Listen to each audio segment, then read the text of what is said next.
दोस्तों स्वागत है आपका लक्ष्य आईएएस पीसीएस में।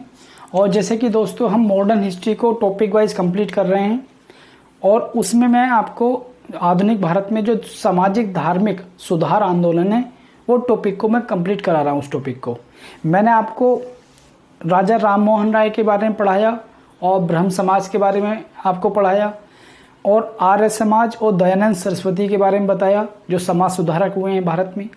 और इसी क्रम में हम आगे बढ़ते हैं बिना किसी समय को खराब किए कि आपके पास एक अन्य समाज सुधारक हुए हैं स्वामी विवेकानंद। और स्वामी विवेकानंद ने आपके पास 1897 में रामकृष्ण मिशन की स्थापना की। ठीक है, तो हम रामकृष्ण मिशन को पढ़ेंगे और उसके बाद एक दक्षिण भारत में जो सामाजिक धार्मिक सुधार आंदोलन में महत्वपूर्ण भूमिका निभाई है प्रार्थना समाज ने। और प्रार्थना समाज से संबंधित रहे हैं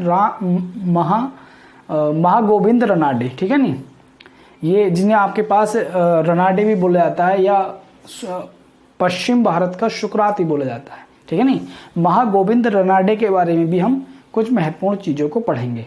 तो आज ये अपने दो समाज सुधारक कंप्लीट हो जाएंगे। ठीक है नी, तो अगर मैं स्वामी विवेकानंद की बात करूं तो स्वामी विवेकानंद जो है रामकृष्ण मिशन के संस्थापक हैं। रामकृष्ण मिशन की स्थापना करते हैं ये 1897 ईस्वी में स्वामी विवेकानंद। और इनके बचपन का जो नाम था, इनके बचपन का नाम नरेंद्र नाथ था। अगर क्वेश्चन कभी बनता है कि निम्न में से किस समाज सुधारक का नाम नरेंद्र नाथ था, तो स्वामी विवेकानंद। और मूल शंकर किसका नाम था? स्वामी दयानंद सरस्वती का।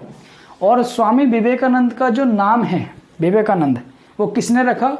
खेतड़ी के महाराजा ने इन्हें ये नाम दिया। अब क्वेश्चन भी आता है बन करिए कि स्वामी विवेकानंद को विवेकानंद किसने कहा? तो खेतड़ी के महाराज ने। ठीक है नहीं, सन 1893 ईस्वी में अमेरिका में शिकागो में एक विश्व धर्म सम्मेलन होता है। बड़ा फेमस विश्व धर्म सम्मेलन था। वहाँ पर ये हिंदू धर्म के प्रतिनिधि के रूप में जाते हैं। ठीक है नहीं, और अपने संबोधन से सब लोगों को जो है भारत की जो संस्कृति है उसके प्रति जो है एक आकर्षित करते हैं। क्योंकि जब ये वहाँ पर आते हैं मंच पर और ये अमेरिका के जो लोगों को संबोधित करते हैं कि मेरे अमेरिकी भाइयों और बहनों, तो एकदम तालियां बज जाती हैं। और वहाँ पर इन्होंने हिंदू धर्म का जो हिंदू दर्शन है उसे बड़े अच्छे तरीके से रखा। और फिर अमेरिका में रहकर इन्होंने वेदांत सोसाइटी यानी कि वेदांत समाज की स्थापना की। और फिर 1897 में ये रामकृष्ण मिशन की स्थापना करते हैं। ठीक है नहीं, जिनका उद्देश्य क्या है? समाज में समाज सुधार के कार्य करना और मानव सेवा के कार्य करना। क्यों? क्योंकि विवेकानंद मानव सेवा को ही सच्ची ईश्वर की सेवा मानते हैं।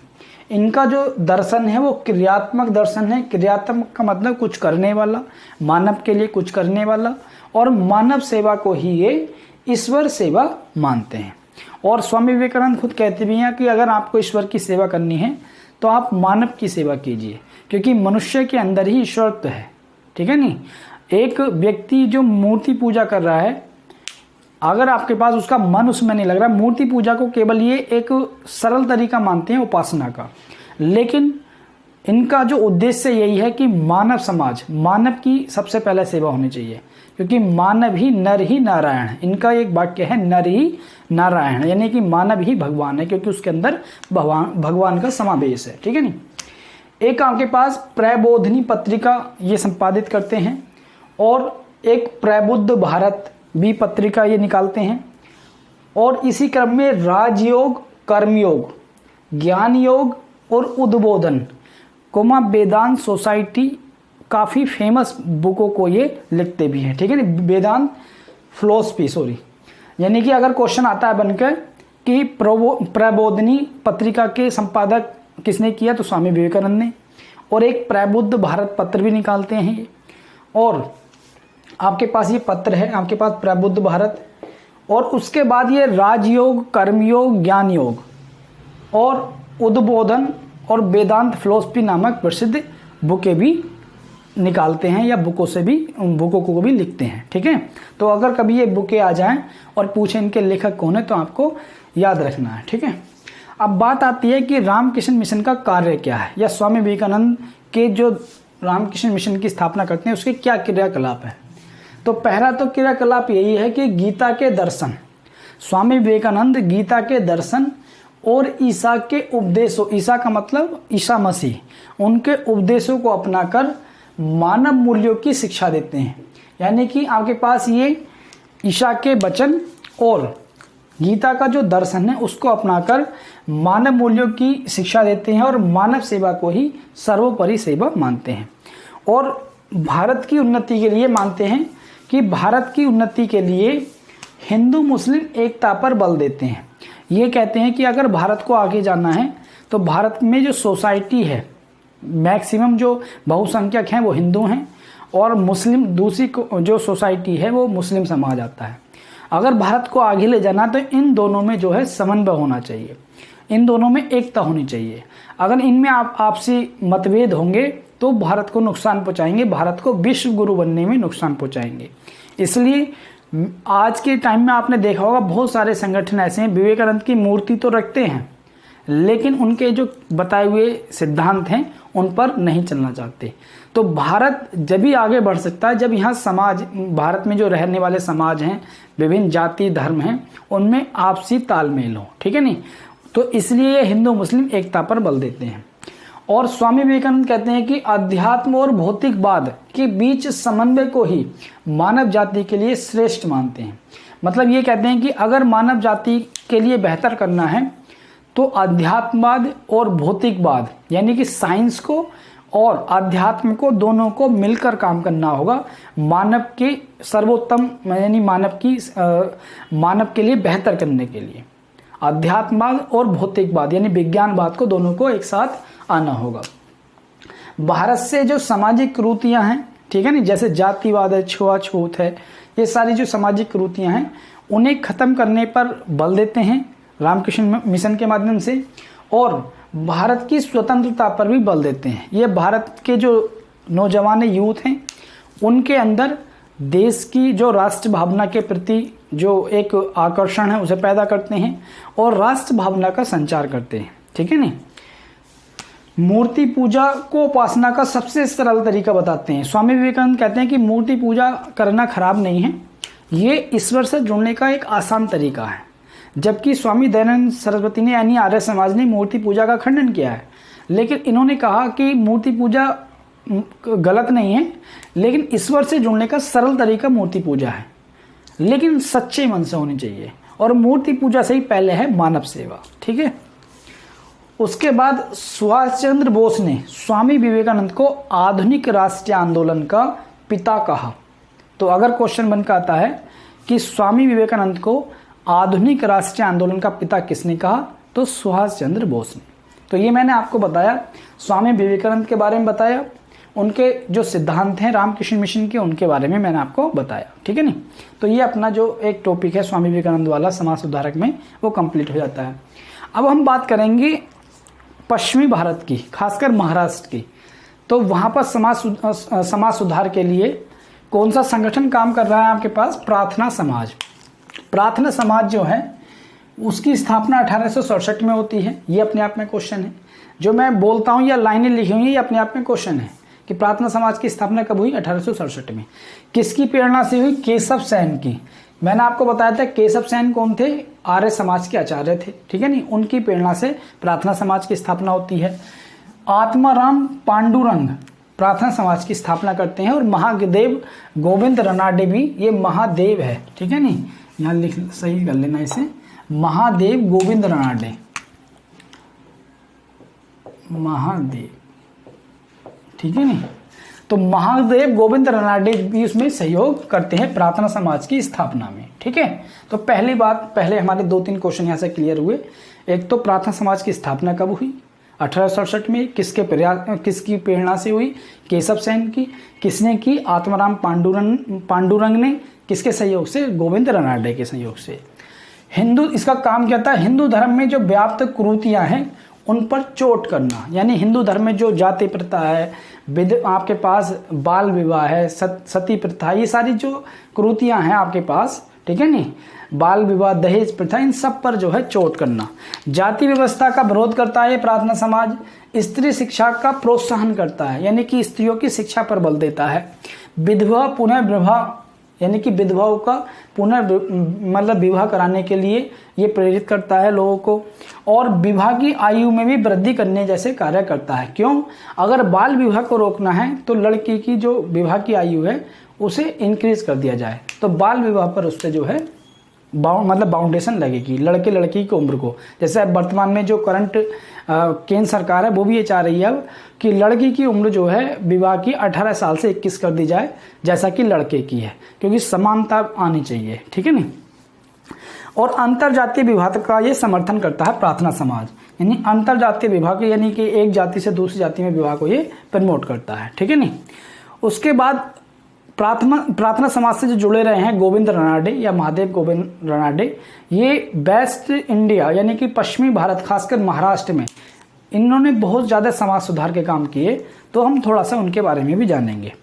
महादेव गोविंद रनाडे को पश्चिमी भारत खासकर महाराष्ट्र का सुकरात कहा जाता है, ठीक है ना। सुकरात क्योंकि एक फिलोसफर था और समाज के बारे में चिंतन करने वाला व्यक्ति था, तो इसलिए पश्चिम यानी महाराष्ट्र में जो समाज से सुधार के कार्य कर रहे हैं, धर्म में जो कुरीतियां हैं उसे खत्म करने का जो कार्य कर रहे हैं, चोट पहुंचा रहे हैं उसे, वो महादेव गोविंद रनाडे प्रमुख नाम है, इसलिए इन्हें पश्चिम भारत का सुकरात कहा जाता है।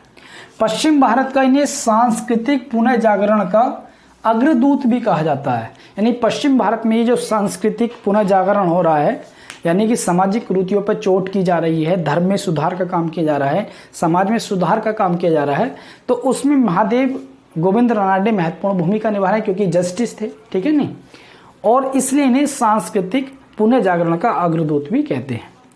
दक्कन कृषि राहत अधिनियम में के लिए इन्हें नियुक्त किया जाता है, क्योंकि महादेव गोविंद रनाडे जस्टिस रह चुके थे। तो मैंने आपको बताया था दक्कन के दंगे मैंने पढ़ाया था, जब मैंने किसान मूवमेंट में पढ़ाया था, तो दक्कन के जब दंगे होते हैं तो किसानों की भलाई के लिए या किसानों की समस्याओं के लिए दक्कन कृषि राहत अधिनियम आता है, किसानों की समस्या के समाधान के लिए। तो उसमें जो नॉमिनी है आपके पास, जो एक कमेटी बनती है, उसमें गोविंद रनाडे का भी नियुक्त होते हैं, ठीक है नहीं। और 1884 में दक्कन एजुकेशन सोसाइटी, यानी कि दक्षिण भारत में जो एजुकेशन सोसाइटी है, एजुकेशन के क्षेत्र में काम करने के लिए, उसकी स्थापना में भी इनका महत्वपूर्ण योगदान रहता है। और इस सोसाइटी से बाल गंगाधर तिलक, महादेव बल्लाल और विष्णु शास्त्री तथा चिप लंकुर भी संबंधित हैं। अगर क्वेश्चन में आता है बनकर कि दक्कन एजुकेशन सोसाइटी से कौन कौन संबंधित हैं, तो महादेव गोविंद रनाडे, बाल गंगाधर तिलक, महादेव बल्लाल, विष्णु शास्त्री और चिपलंकर, आपके पास ये नाम हैं जो दक्कन एजुकेशन सोसाइटी से संबंधित हैं। तो कब स्थापना होती है इसकी? 1884 में। तो ये अपने आप में क्वेश्चन है। उसके बाद भारतीय राष्ट्रीय कांग्रेस की स्थापना कब हुई? 1885 में। और उसके संस्थापक सदस्य भी रहे हैं गोविंद रनाडे, यानी जब कांग्रेस की स्थापना हुई थी तो जो इसकी स्थापना में सदस्य थे कांग्रेस के, तो उनमें से भी एक रहे हैं। और सामाजिक बुराइयों, जो जैसे बाल विवाह है, दहेज प्रथा है, ठीक है नहीं, विधवा विवाह है, ठीक है नहीं, विधवाओं के खिलाफ बेचारे विधवा अगर कोई लड़की हो जाती थी बचपन में पहले विवाह कर देते थे, बाल विवाह, और उसके बाद वो अगर बच्ची विधवा हो गई तो उसे बहुत ही दयनीय स्थिति में रहना पड़ता था, तो उसके खिलाफ। और आपके पास समाज में और अन्य जो जातिवाद है, छुआछूत है, इनके खिलाफ, अस्पृश्यता है, इनके खिलाफ मूवमेंट चलाने के लिए इन्होंने एक भारतीय राष्ट्रीय सामाजिक सम्मेलन का आयोजन किया गोविंद रनाडे ने, ठीक है ना, की स्थापना की, या स्थापना भी कह सकते हैं। तो अगर क्वेश्चन आए बनकर कि भारतीय राष्ट्रीय सामाजिक सम्मेलन को किसने आपके पास मतलब शुरुआत की, किसने, तो गोविंद रनाडे ने, ठीक है नहीं, या कौन संबंधित है, तो महादेव गोविंद रनाडे। विधवा पुनः विवाह संघ की भी ये स्थापना करते हैं, विधवाओं की जो बेहतरी के लिए या विधवाओं के लिए जो भी अच्छा हो सकता है उसके लिए ये संघ काम करता है। और 1891 ईस्वी में शारदा सदन, यानी कि ये जो विधवाएं हैं उनके शिक्षा के लिए या उनकी बेहतरी के लिए शारदा सदन की स्थापना की जाती है, उससे भी संबंधित हैं। और महादेव गोविंद रनाडे पश्चिम में शुद्धि आंदोलन चलाते हैं। पश्चिम भारत में ये शुद्धि आंदोलन चलाते हैं, और जहाँ पर वेश्या जो होती हैं उनके नृत्य, मद्यपान यानी कि दारू पीने पर और वेश्याओं के नृत्य पर, विवाह में फिजूल खर्ची पर ये रोक लगाते हैं। यानी कि ये शुद्धि मूवमेंट चलाते हैं। एक शुद्धि मूवमेंट चलाया था, शुद्धि मूवमेंट और गोरक्षा आंदोलन, वो स्वामी दयानंद सरस्वती ने, वो धर्म में सुधार के लिए, जो लोग दूसरे धर्म में चले गए हैं, दूसरा धर्म अपना लिया, उन्हें वापसी अपने धर्म में करने के लिए। लेकिन ये पश्चिम में शुद्धि आंदोलन चलाते हैं विभिन्न प्रकार की सामाजिक बुराइयों को खत्म करने के लिए, जैसे वेश्याओं के नृत्य पर रोक लगाने के लिए काम करते हैं, मद्यपान यानी कि जो शराब पीने पर आपके पास ये खिलाफ हैं शराब के, और विवाह में फिजूल खर्ची जो फालतू का पैसा खर्च होता है उसके खिलाफ भी ये मूवमेंट चलाते हैं। तो ये पश्चिम भारत के महत्वपूर्ण समाज सुधारक हैं, ये मैंने आपको पढ़ाया। तो आज हमने दो महत्वपूर्ण समाज सुधारक को पढ़ा, स्वामी विवेकानंद को और महादेव गोविंद रानडे को। इधर हमने रामकृष्ण मिशन को पढ़ा, इधर हमने प्रार्थना समाज को पढ़ा। ठीक है नहीं, तो आज के लिए दोस्तों इतना ही। अगर आपको मेरे प्रयास अच्छे लगते हैं, आपकी नॉलेज में वृद्धि होती है, तो चैनल को सब्सक्राइब करें, वीडियो को ज़्यादा से ज़्यादा लाइक शेयर करें, क्योंकि टॉपिक वाइज आपकी हिस्ट्री कंप्लीट हो जाएगी। आपको किसी कोचिंग की ज़रूरत नहीं है, बस पेशेंस बना के रखना है, क्योंकि मैं डेली वीडियो डालता ही हूँ, और ज़्यादा वीडियो मैं भी सोचता हूँ कि ज़्यादा वीडियो डालूँ, जल्दी से आपका कोर्स करा दूँ, लेकिन थोड़ी सी मेरे पास भी थोड़ा एक कार्य है, आपके पास मेरा भी पढ़ने पढ़ाने का काम रहता है। तो जितना मुझे समय मिलता है मैं आपके लिए कोशिश करता हूँ ज़्यादा से ज़्यादा वीडियो लाने की। ठीक है, नए मतलब कल मिलते हैं फिर नए मूवमेंट के साथ, समाज सुधार, जो समाज में सुधार करने का जिन लोगों ने काम किया, तो नए नाम के साथ फिर हम कल मिलते हैं। ठीक है नहीं।